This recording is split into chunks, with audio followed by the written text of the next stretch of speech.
Okay. My name is Trustin, and welcome to the first webinar of the ASEAN Youth 2020 series. Just hoping that everyone is online and could hear us clearly. Maybe we'll just give a few seconds for those of you who are still trying to connect to our webinar on YouTube. Thank you for joining, and thank you for your patience.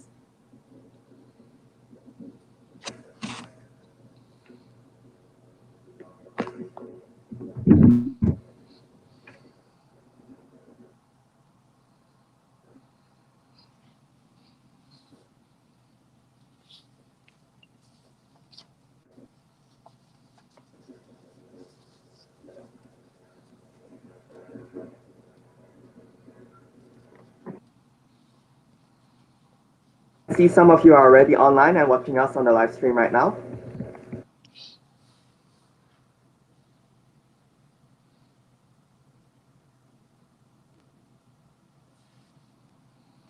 And I believe we could begin. So once again, good afternoon, everyone. Welcome to the first webinar of the ASEAN Youth 2020 series presented by the ASEAN Study Center of Gajah Mada University. Today, we are very honored to have Mr. Iqbal Darmawan with me right now. Hi, everyone. To us on the topic of Indonesia, youth, and the ASEAN identity. So once again, thank you all. And just a bit about myself. My name is Trustin, and I will be your moderator for this session. I'm actually wearing two hats today. First of all, I'm now working with the ASEAN Study Center on media and publications, and I'm also collaborating with Iqbal on a personal project called One Southeast Asian Civilization, which we will talk about towards the end of this webinar.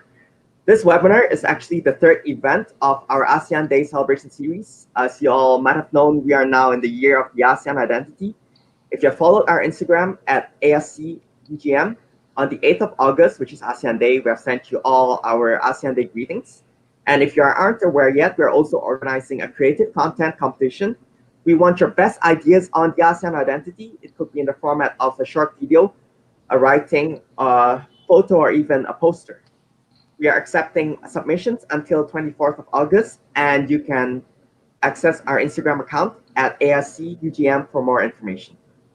So hopefully this webinar could be a source of inspiration for those of you who are joining this competition. If not, I believe we can all still learn from Iqbal's experiences. So just a few housekeeping notes for today. We will begin with a presentation / sharing by Iqbal. I will give some brief responses as a discussant before we open the floor to questions from our audience. And we look forward to receiving your questions on YouTube. Finally, we'll hear a concluding remark from Iqbal, and I will wrap up by talking about a project that we are collaborating on. And stay with us until the end of the webinar, as we will be providing the link to a survey, which is also the link for your e-certificate of participation. And so before I pass the time to you, Iqbal, let me introduce you briefly to our audiences. Muhammad Iqbal Darmawan is winner of the Duta Muda ASEAN Indonesia 2019 selection by the Indonesian Foreign Ministry. Iqbal sees himself as a purpose-driven educator, communication practitioner, and social activist. He has been serving in various capacities with sectors ranging from education, social activities, communications, and photography. With a profound interest in youth empowerment and community development, Iqbal volunteers during his free time to train teachers. He's also the founder of a nonprofit on education known as iRangers Indonesia. Thank you again for coming, Iqbal. And today we are excited to hear Indonesia's role and the narrative of the ASEAN identity, your experiences as a young ASEAN ambassador with the Ministry of Foreign Affairs, and how the ASEAN identity relates to our youth. The floor is yours now. All right. Thank you so much, Trustin, for the brief introductions. I am actually very honored to be here with everyone who is joining also with this webinar. But first of all, I'm going to say welcome to the webinar, because today I'm going to share with you a lot of things related to my projects, or what are the things that ASEAN Youth Ambassador has shared or contributes towards the introductions, or towards the raising awareness of the ASEAN in our generation. So, but first of all, I would also like to thank all of the committees and ASC UGM who has been conducting this event, because I have been, very excited to be one of the speakers here, because this is also my dreams to be collaborating with the ASEAN Study Center from the UGM. So, but before I start, I'd like to share with you guys my background. So my background is an educator. So as Tristan have said before, I in my undergraduate, I was graduated from State University of Malang or Universitas Negeri Malang, Bachelor of Arts in English Education. So basically, I was an English educator before, and upon graduating, I've been teaching to a lot of different schools, and some of them are also private schools known as English First. So I've been, learning so much about educating and also, handling a lot of different types of learners for, ranging from very young learners to adult learners, English for a specific purpose, and everything. So that's why I am very passionate about education and things related to, community empowerment. That is what I'm very interested about.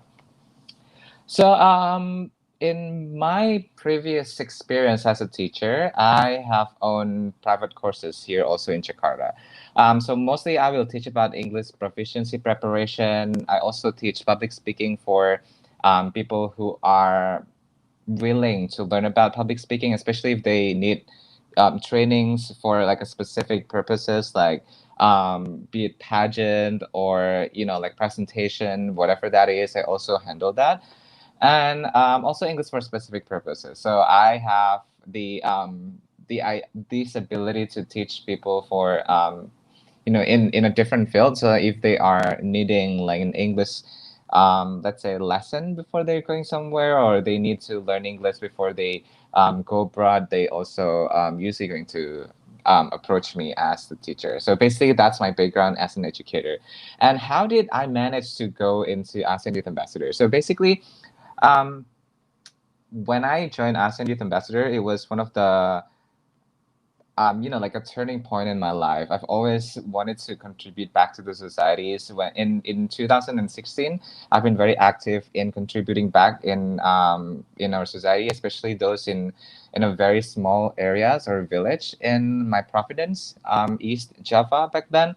So we did a lot of social activities, from teaching, giving free workshop for the teachers, and like giving them knowledge about what is the importance of having healthy lifestyle and also good sanitation. Because if you go to the small villages or like rural areas, obviously they have a very like poor sanitary system, and also they also don't have a proper education. So we actually try to go there and to narrow down the education quality that they have in comparisons to the city.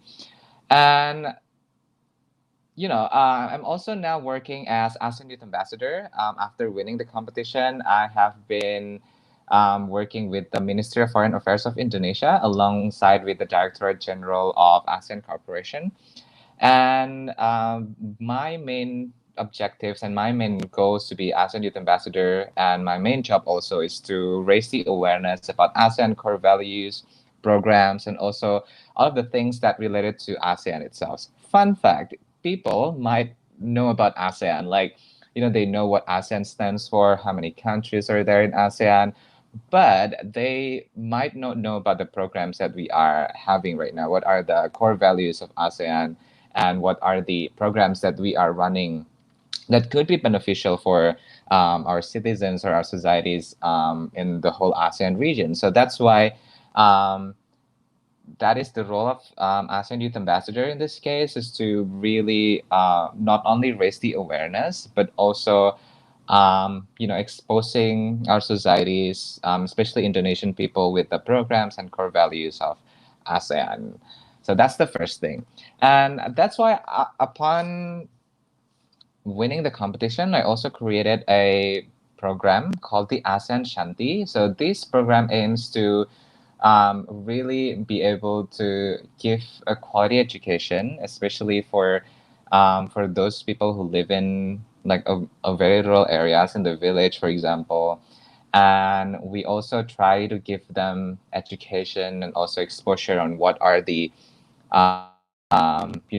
like the introduction about ASEAN, and what are the ASEAN countries that we have right now, what are the cultures and stuff. So basically, we expose them with the with the knowledge about ASEAN to really be able to um, give them sense of belonging, sense of appreciation of different cultures in ASEAN, and sense of like that sense of knowing each other better between ASEAN countries. Because if we take a look at let's say our cultures, Malaysia, Indonesia, and Brunei, they have a very similar culture and characteristic in terms of culture themselves. So that's why we are very similar. But in the past, we do agree that we have a little bit of a conflict because of the cultural stuff. But that is why the conflict happens, because they don't know that we are that similar, that we actually need to celebrate the similarities instead of fighting over it. So that's what I'm going to really send to those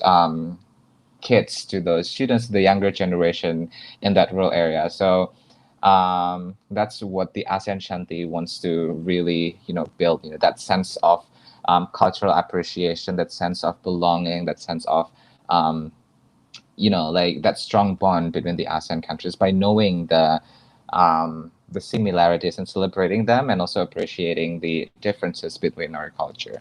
So with this year, 53rd anniversary of ASEAN marks the year of ASEAN identity, which is also becoming our topic today in this webinars. So actually, in this 53rd anniversary of ASEAN, we should be projecting ourselves as ASEAN citizen instead of only Indonesian citizen per se, or let's say Singaporean citizen per se. So we really need to be projecting ourselves as a huge community, as one community, instead of individual countries. So that's what ASEAN wants to really build, to actually get that core values as ASEAN citizens or ASEAN community instead of individual countries within the ASEAN region. That mindset of being the ASEAN citizen needs to be fostered. However, the question is, how can we actually foster the feeling of the sense of ASEAN citizenship within our community or ourselves as an individuals? So in that case, I'm going to share with you guys maybe two ways of the strategy that we could really do to really foster that feeling, that sense of ASEAN sense of belonging of ASEAN, becoming the ASEAN citizenship, and also what are the things that we can do to really be able to, strengthen the bond between the ASEAN youths, for instance.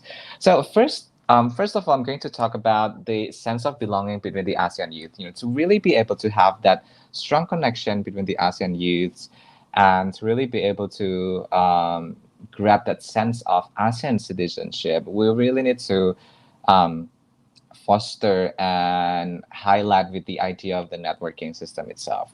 Now, first, I'm going to highlight why it has to be the youths. So, obviously, youth are the future of ASEAN. We hold the torch of the ASEAN, and how will ASEAN go in the future? It is in our hands. So, if it's not the youth, who else are going to continue the torch of ASEAN? So, that's why I'm going to focus more on what are the strategy that youths can do to really be able to foster that sense of belonging between the ASEAN countries. And which for me, this is the era of expanding our networking. So basically, with the fellow ASEAN youths, I think right now we have a lot of different programs or a lot of different platforms to really be able to expand our networking between the ASEAN youths, be it with the exchange program between the ASEAN countries. We also have social media right now that can connect us with our friends in different countries. We also have fellowship programs that could help us, to connect or collaborate with the fellow ASEAN youths. So basically, through these platforms, there are a lot of opportunities, and also things that leads to the second important thing, which is also becoming one of the most important thing when it comes to fostering the sense of belonging within ASEAN. ASEAN citizenship instead of the individual country citizenship.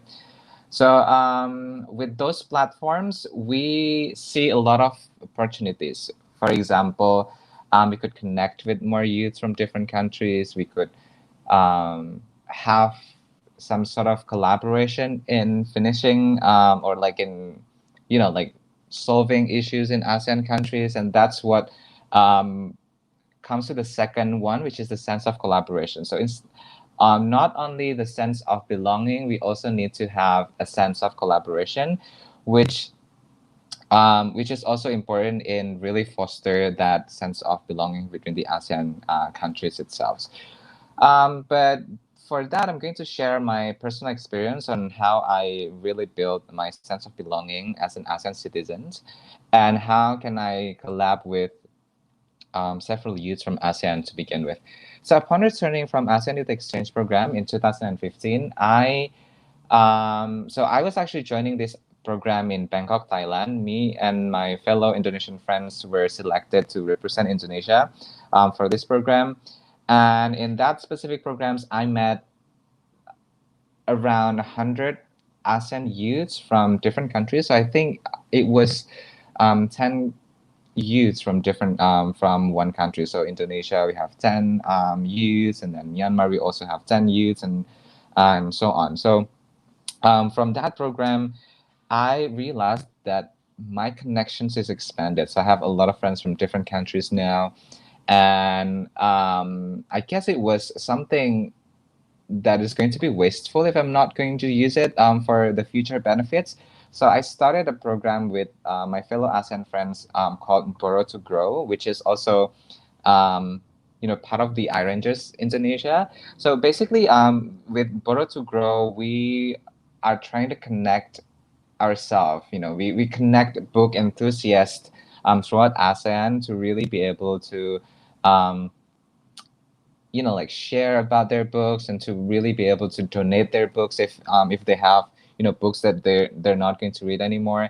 And sometimes we also ask them whether they are willing to lend their books or to even donate their books to the school where they don't have resources, or where they don't have really good library. So it was in Indonesia. It was initiated in Indonesia, but some of my friends in the Philippines are also doing the same thing as well. So we managed to connect small home libraries in East Java back then, and then we try to collect the books and give it to and lend it to the school for about 2 weeks. And after that, after 2 weeks, we're going to take that book back and then give it back to the home libraries, and we're going to take another book. So every 2 weeks, those students in that small schools could have fresh and new materials to read every 2 weeks.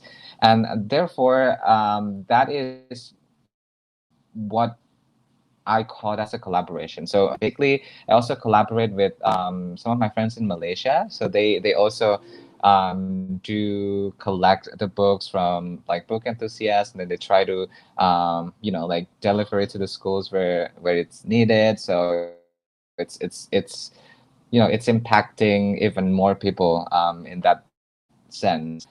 And I believe that right now the platform of social media is also very huge. And one of the social media that I have followed is Why Not Network. So I think so this platform is initiated by my friend who has just returned from Wisely program in 2018, where it connects youth in ASEAN to work together in solving many different issues. So basically, if you are interested in different issues, or you have different interests in ASEAN region, you could definitely check this social media account called Why Not Network, and you could be connected with the fellow ASEAN leaders and youth throughout ASEAN member countries, and you could initiate or like start to collaborate with them as well. And which also leads to my program with Trustin that he have talked about before, which is one Southeast Asian civilization. So it's about to release like in short times, where we're going to have a youth dialogue. And this program will allow us to discuss about different issues in ASEAN. It will also share about the best practice of what issue, and also the issues discussion on what can we do to really be able to solve any specific issues in ASEAN region. And through these platforms, I really expect for the youth in ASEAN regions to really be able to collaborate with each other and to be able to get that strong bond between the youths to begin with. So I guess if you guys are interested, please stay tuned on our social media account, One Southeast Asian Civilization, and we will be releasing the details very soon. So if you are interested, stay tuned on that platform.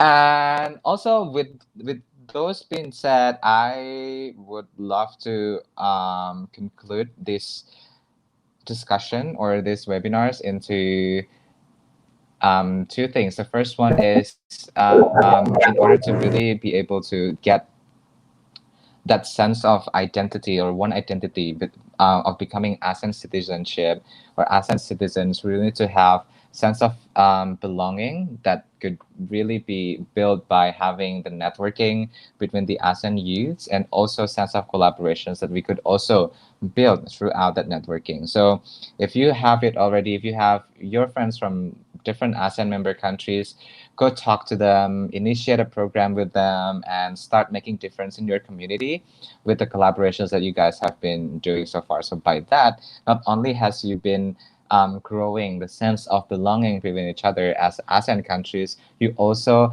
have strengthened the bond between the youths and also especially the youths in ASEAN region.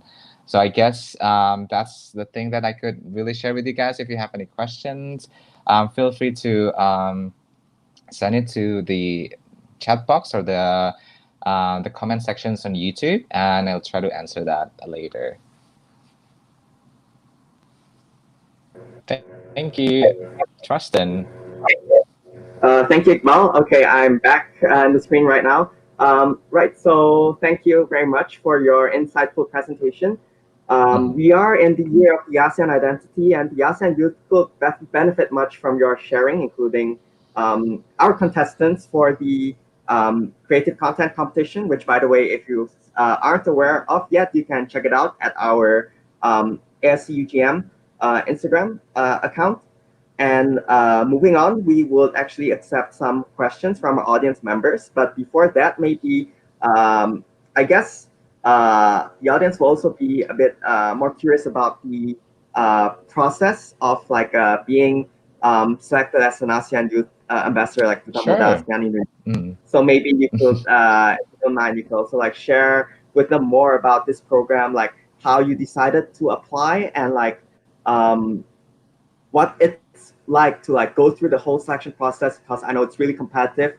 You start with like over 1,000 entrants from all over the country, and then you get shortlisted into a little over 100 or 200 videos, which then gets shortlisted in 20 finalists who goes through a really intense week of like training and like learning Right. stuff about ASEAN and being an ambassador. So I think these will actually be like interesting story for like ASEAN youth to hear about as well. Sure. So it was actually like a very long process of selections. I think I remember I started the selection in 2019. It was in February. So I had the flyers sent by my friends. It was through WhatsApp, and I didn't know that it was there at first in social media. So she sent me that flyers, and she said you should join this because you have a lot of experience in social activism, because I was also very concerned about education and also cultural stuff. So that's why I really wanted to join this program to really be able to spread the awareness of what it's like to study in rural areas, what is the education like there, and what are the things that we can do as younger generations to really help them go out and to narrow down that gap between the quality educations that they received as as Indonesian citizens back then. So I stick with that in mind, and I stick with that as my values as an educator, and I joined the selections for ASEAN Youth Ambassador. And it was also a very long process because in the first month of the selection, we had to create this essay for about 1,500 words, and there were two different topic back then. So it was first it was talking about it allows you to express what are the things that we need to do as a younger generations to connect the youth within the ASEAN. And the second one, we're talking about the ASEAN with Jakarta as the diplomatic capital for ASEAN. So they were between the two topics, and I chose the first one, which was the how to connect or raise the networking between the ASEAN young generations. And from that essay, I waited for about 2 weeks, and they come up with a list of 100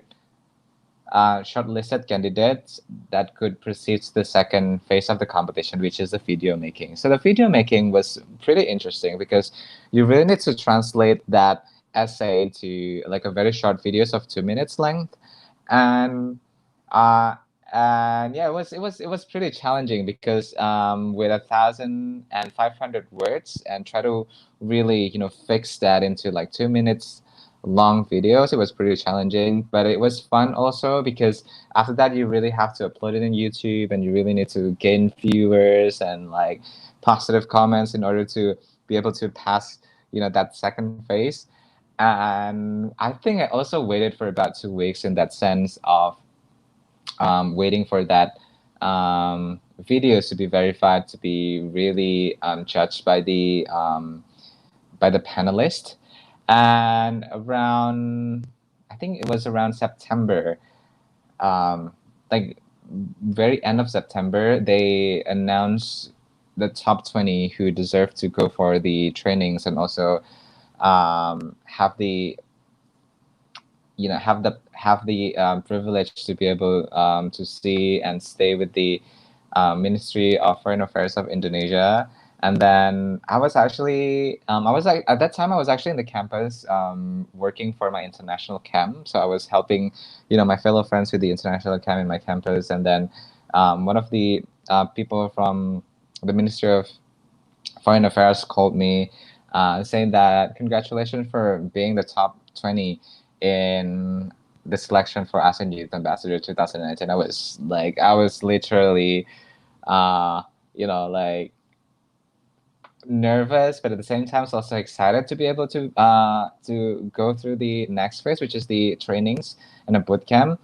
And during that specific time, I got a lot of insight on about the ASEAN, especially um, with the three ASEAN pillars on security and politics, and then pillars of economy and social and culture pillars, which also had the chance to really be able to talk over like a cocktail parties with the ambassadors throughout the world in ASEAN Secretariat. It was the most memorable thing that I have experienced during the boot camp. So it was pretty fun to be there, to meet new people, to meet those high caliber, people from the Ministry of Foreign Affairs and also the ambassadors around the world. And during the final night, it was also very challenging because at that specific moment, we were standing before like an amazing judge. Like those judges are very very experienced. Some of them are public figures. Some of them are also working as the ambassador. So it was pretty challenging to stand there. I was very nervous, but at the same time, I was also very excited. And in front of me was the minister of the foreign minister of Indonesia, which is who is Mrs. Retno Marsudi. She was sitting there in front of me, and I was just losing my words because she was there, and we had to deliver our speech, and answering the question in front of her was very nerve wracking.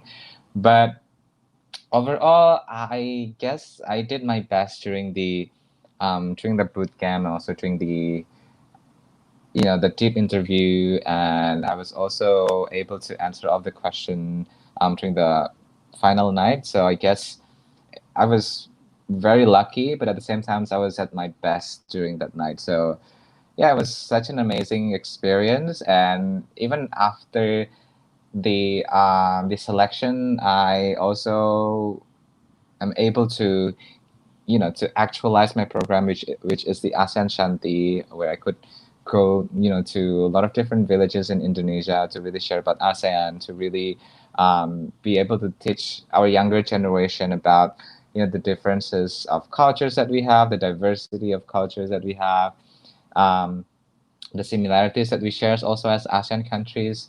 Also, the fact that I could also meet the mothers or the women in that specific region, and I could also share about a little bit about SMEs to them, because also because ASEAN is also very concerned about SMEs, and these mothers or these women in that village are actually very talented. They have a lot of potentials in creating their own um, SMEs and also small businesses. So I was able to also share with them about the potentials that they have, how to really develop their brand as as an individuals, how they could market their products as well. So it was an amazing journey of becoming ASEAN Youth Ambassador, basically. So if you have any question regarding ASEAN Youth Ambassador selections, or what should I prepare and everything, you could feel free ask me through the chat box later.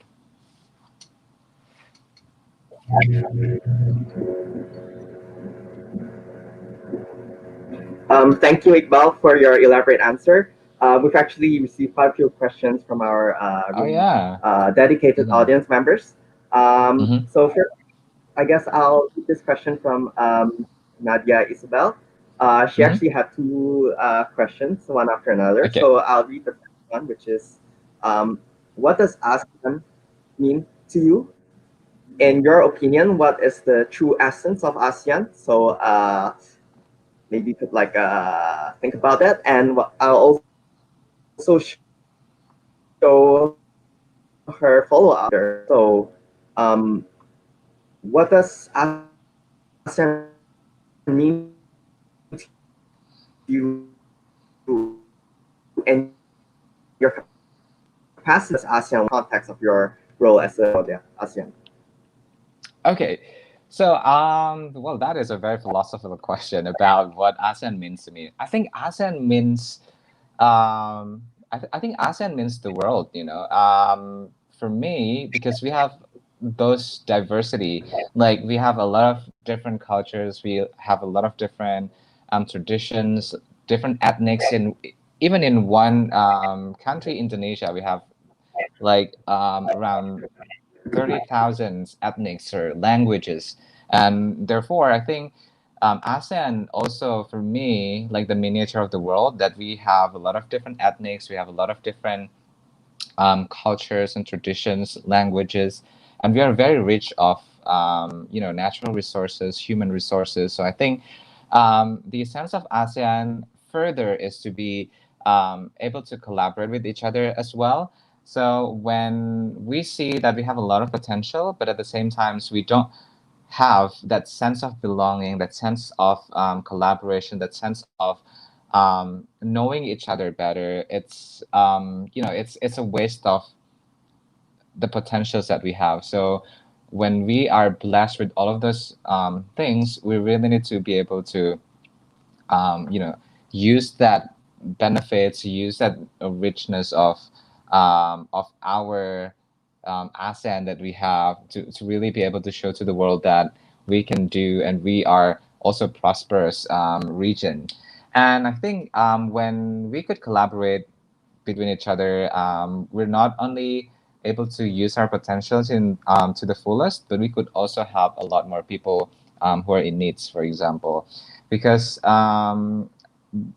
we have to realize that not all the ASEAN citizens or ASEAN people are privileged enough. Like, for instance, the gap between the people in the city, for example, and with those who lives in the village are very high, especially in educations or like in the resources. They don't really have the facilities and such.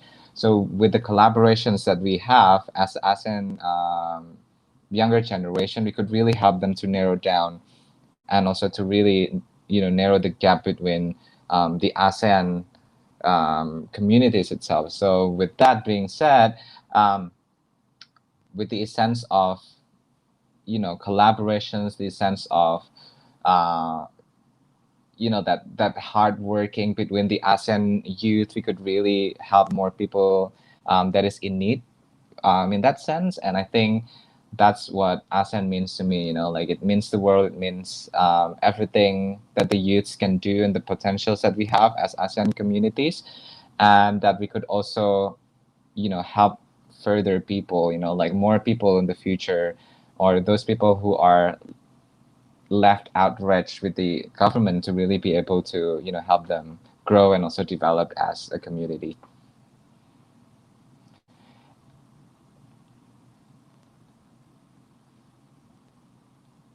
Um, Thank you again for your answer. We actually have another question from the audience. Mm-hmm. We have this question from Kayla Adiana. I hope I'm pronouncing the name correctly.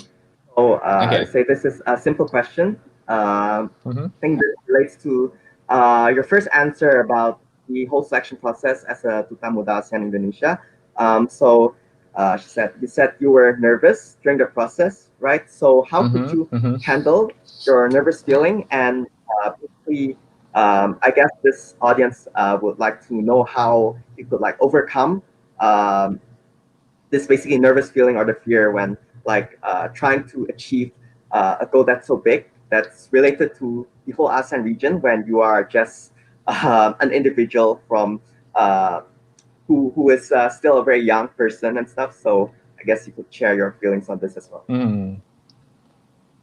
All right, thank you, Kayla, for the questions. I received that question a lot. How are you going to be able to manage those nerves, and how are you going to be able to really go out from that nerve-wracking situation, and stands at your best self during the competition. So I guess during that competition, I was very nervous because everyone was very good. Like, the top 20s, they have their unique talents, they have their unique background. They also have, like that unique purpose in their life. So they also have their own platform. They have their own values as an individuals. They created a program. They created an applications.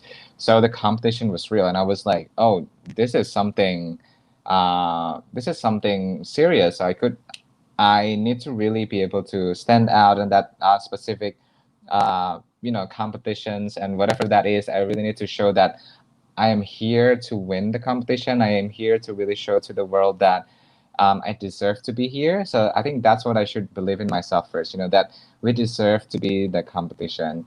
And second of all, I also would like to say that since everyone is unique, everyone is different, they have different purposes in joining the competition. So what you really need to do is to really stick to what you believe as your values. Because my values at that time was to be able to help more people. That as an educator, I really want to contribute back to the societies and help more people in needs. And that's what you really need to hold on. From the beginning of the competition up to the end. So even after that competition, that thing needs to be um, reflected to whatever you are doing right now as an individual, be it through a program, be it through an educational content, from your social media account. So that purpose, that values needs to be translated in whatever it is, you are doing as an individual. And I guess I also try to really get rid of the nerves by getting to know the participants even more. So let's say I'm very close to the top 20s, like our families, because at that time, although I was nervous, although I was thinking that they could win the whole thing, everyone at that specific moment were very talented and very smart. So I guess It really depends on how you're going to see that, whether it is as a competition or as an opportunity for you to really expand your networking. So instead of channeling that nervousness into a negative energy, I try to channel that into a positive energy where I try to like, you know, um, let's say get close to the participants, get close to my competitors, and like share with everything. And I really had that connection with everyone in that competitions, and we do a lot of collaborations up until now. So I think that's how you're going to turn your nerves into some positive energy. Like stay true to your stay true to yourself, be confident, stick to your values as an individual, whatever that is, and try to mingle with all of the participants. I guess that's how I try to really get rid of those nerves. Thank you very much for your answer. I think what you said really makes a lot of sense. It's very natural Mm. to like feel that you're small or you're Yeah. not good enough, or you're not basically you're not experienced enough to like achieve some of the goals that Right. you're trying to reach. But I think there are times Mm. that when I feel that my beliefs or my aspirations are simply more important than my fears, so I couldn't let the Mm. fear get in the way of like what we're trying to achieve. So moving on, That's true. actually, there's actually a few questions which I think sort of relates to your role as a young ambassador, both as a young Mm-hmm. ambassador and as an English tutor or teacher. Mm-hmm. We have this question from Tiara Alia. I hope again I'm pronouncing your name correctly. Um, she's an English tutor, and she's asking. She's embarrassed when her students ask her Mm. questions, but she doesn't know the answer yet. So how do you in your experience, what would you do in these kind of situations? I think it also ties to like as a young ambassador, you might not know everything about ASEAN, but people might expect you to have answers as well. So I think you can also Yeah. answer from that. As well. Well, that's totally true, though. It happens to me several times as an English tutor. Tiara, it's very natural for you if you don't know something that your student asks. And I think to really be able to get rid of that situation, for me personally, I am very open to criticism. So I'm just open with your students. Like, for example, say if I were in your situation and then I don't know the English for like a specific words or something, I would say to them, "Oh, let's check the dictionary, what the dictionary has to say," and then by that, you're not putting yourself as someone who doesn't know anything, but more like encouraging your students to work together with you in finding what is the words that they are looking for. It's also the same when, for example, I might not know a lot about politics and securities or like economic, the pillar of economy, but in that sense, I we're trying to collaborate with my friends who are, who knows that fields better, for instance. And in that case, I could collaborate with them on what are the things that I need to really consider when I talk about the pillar of politics and security, or what are the things that I need to talk about when it comes to the pillar of economy. So what are the strategic things that I could really talk in that sense. I would always try to collaborate and ask my friends about that. So don't be ashamed of asking someone, or don't be ashamed of being true that you are not let's say you're not mastering a specific field yet, but try but if you are feeling ashamed, you could let's say try to expose that, but in a subtle way, just like when what I do with my students back then. Like I try to ask them to really work with me. Oh, let's go and check the dictionary. What are the dictionary trying to say about these words, for instance? So that's how are you going to be able to get rid of that situation. And then just don't be ashamed about not knowing something. It's normal. We're human, and we have, maybe our brains has a limit in a sense. So I guess we just have to embrace that. Yeah.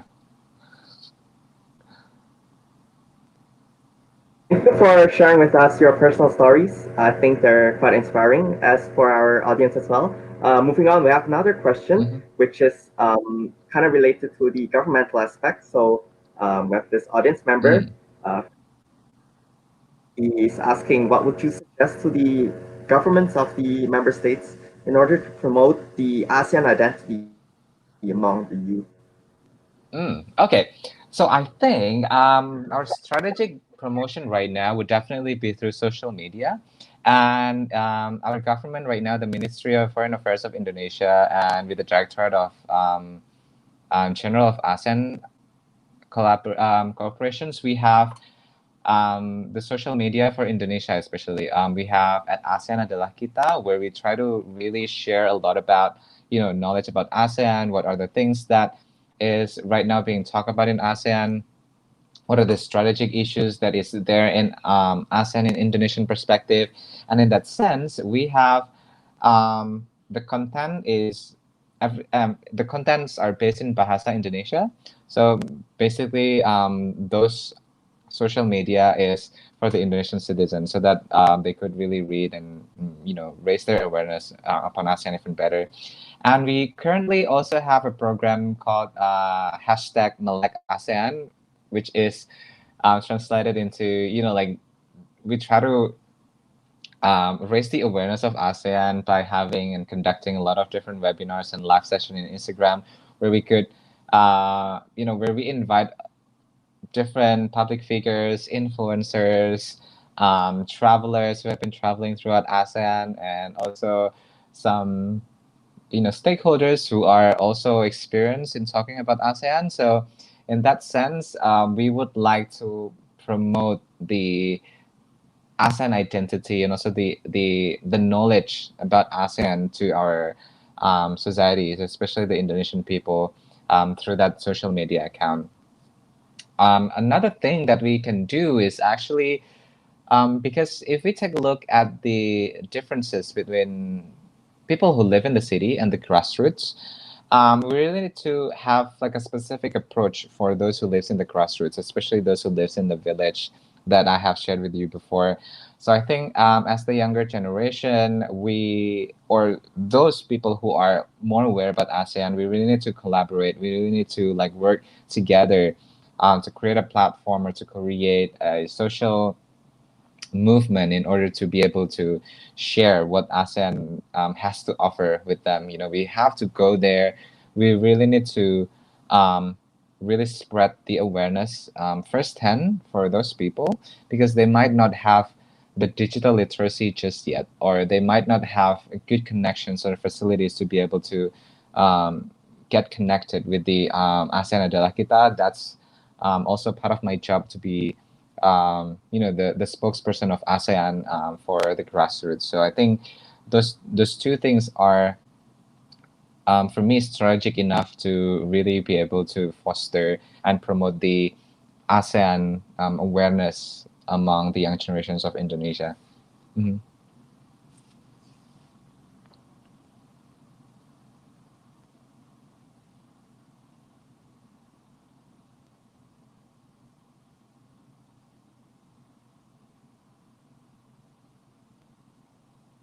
Thank you again for answering.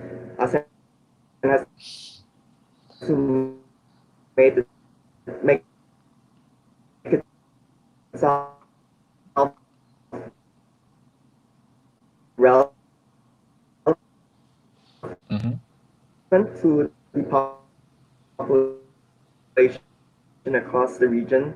I think connecting with people in the grassroots who might not have uh,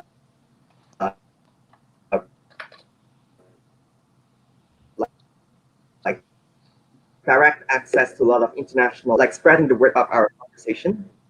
Once Exactly. I mean, I couldn't again, agree more on that.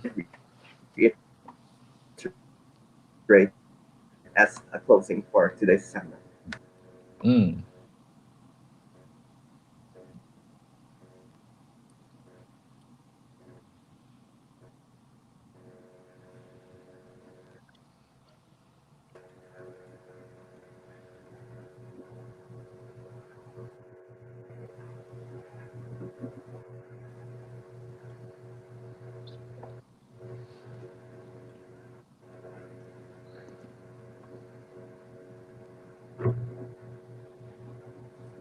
just in case my connection went off just now, I was saying, are there any key messages or takeaways you'd like to reiterate today? Hello, Tristan, are you there?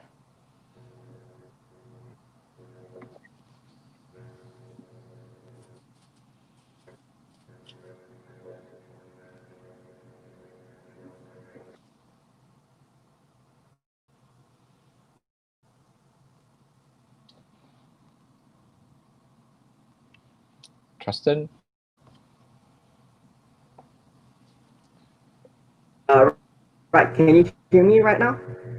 Oh yeah, yeah. Now it's clear. It was a little bit lagging just now. All right, so sorry. Actually, I'm under quarantine in Hong Kong right now, so the connection isn't that good. Ah. Um, Hmm. I'll just like to repeat the question again. It's a final like conclusion. So, Okay. are there any key messages that you'd like to reiterate as like the final takeaways for our audience today? Sure. So I think with everything that I have shared with you before, I really hope that the younger generations of Indonesia, especially, or ASEAN in general, that we could really have that sense of belonging in the future, that we could really connect to each other better in the futures as well.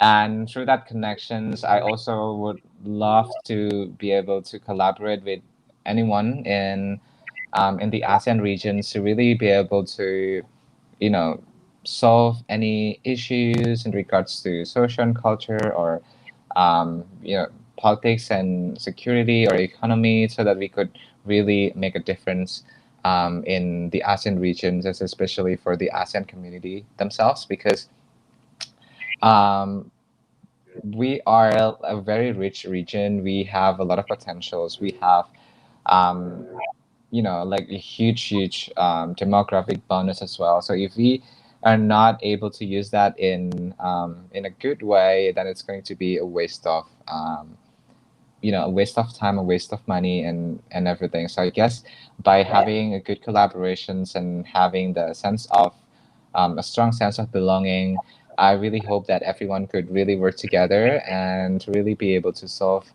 any issues, or like challenge that we have in ASEAN right now, that towards also becoming one as an ASEAN citizens, and also towards celebrating the ASEAN identity as a whole, and not only celebrating your own citizenship as an Indonesian, for example, as an also, or as a Vietnamese, or as a Singaporean, but rather as an ASEAN as a whole, and to really be able to have that ASEAN identity in your heart, and hold that strong as an individuals, as the youth of ASEAN.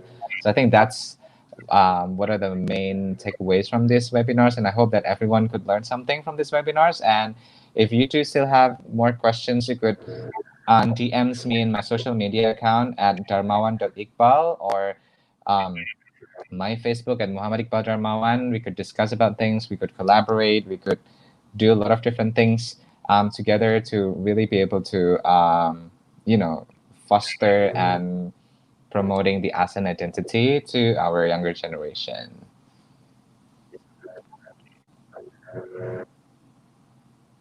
So, thank you again, Iqbal, for speaking to us today. It's been a great pleasure to host you. Hopefully, you're watching on YouTube as we upload the video later.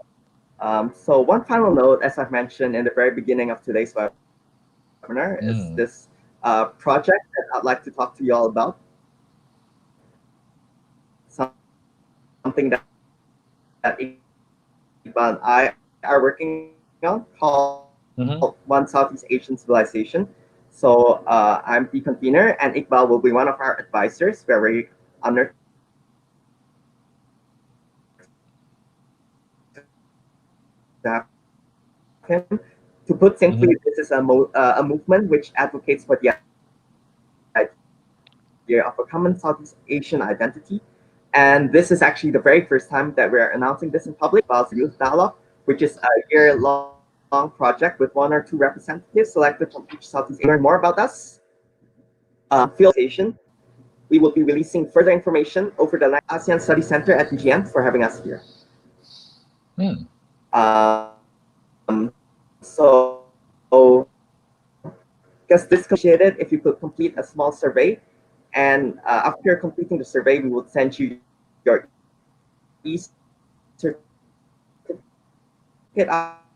afterwards.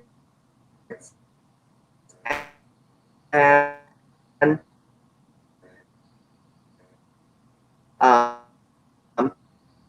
the link will be shown on the screen shortly. And such as the ASEAN Youth Initiative Empowerment Program, Marathon next year. And once again, please forgive me for this hard sell promotion. We are actually organizing this creative content competition, which really resonates with what Iqbal has been talking about today. We hope to have your participation, and we hope to uh, hear your views or see your creativity in propagating the ASEAN identity. So with that, I will conclude today's session. And thank you all Thank you everyone for for joining, and joining. thank you, Trustin. Thank you all of the committees that has been working very hard for this webinars. I hope you guys learned something, and stay tuned to the webinars because I believe that there are more webinars coming up, right, Trustin?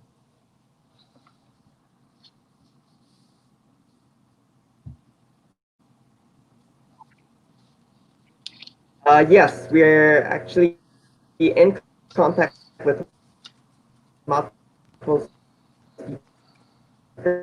speakers. We hope to like quite related to the creative content competition. So it's not only that Mm. we're spreading the word out in general, but we also think this would be a great source of inspiration for those who are thinking about it. All right. That sounds good. All right. Thank you so much, guys, for joining. I hope I can see you guys in different times and different webinars. And thank you so much for all of the committees and Trustin for hosting this today's webinar. Stay tuned for more info with Trustin.